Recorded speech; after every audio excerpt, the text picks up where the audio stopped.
सुल्तान सलाहुद्दीन अयूबी रहमतुल्लाह अलैह को उनके जासूसों ने बताया कि एक आलिम दीन है जो बहुत अच्छा खिताब करते हैं और लोग उनका वाज बहुत सुनते हैं।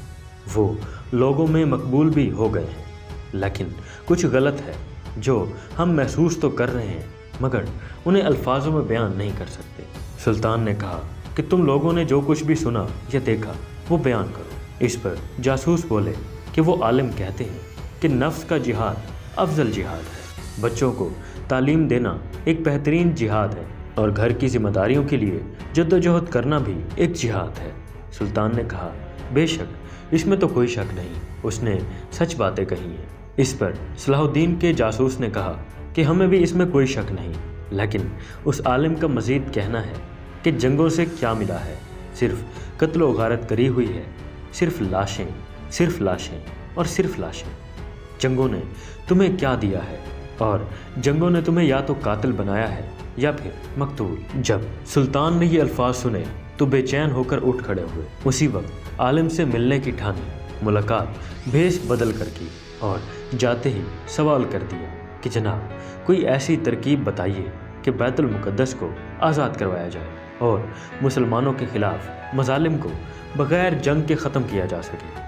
आलिम ने कहा कि इसका हल ये है कि आप दुआ करें। ये जवाब सुनने के बाद सुल्तान का चेहरा गुस्से से लाल हो गया। वो समझ चुके थे कि ये आलिम पूरी सलेबी फ़ौज से ज़्यादा ख़तरनाक है।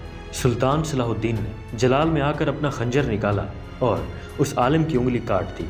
वो बुरी तरह चीखने लगा।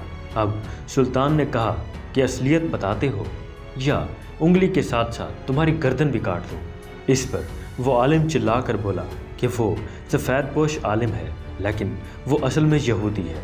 यहूदियों को अरबी बखूबी आती थी, जिसका उस यहूदी ने बेहतरीन फ़ायदा उठाया। उसके बाद सुल्तान ने पाया कि उसके जैसा दर्स अब बहुत से खुतबों में आम हो चला था और बड़ी मेहनत और मुशक्क़त के बाद सुल्तान की सल्तनत में ये फितना रोका जा सका।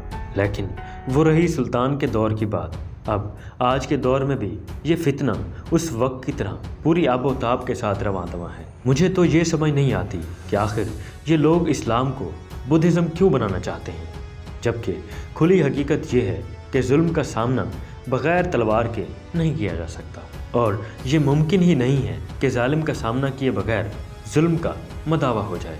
तो दोस्तों, जुल्म के ख़िलाफ़ तलवार उठानी पड़ती है, अपना जिहाद खुद लड़ना पड़ता है, वरना इस तरह के कई यहूदी आलिम जो कि मुसलमानों का भेष बनाकर हमारे अंदर घुसकर हमें जिहाद से हटा रहे हैं, करोड़ों की तादाद में हैं। तो दोस्तों, इनके शर से बचकर कुरान की तालीमात पर अमल किया जाए और जिहाद के सही मानों को समझकर उस पर अमल किया जाए।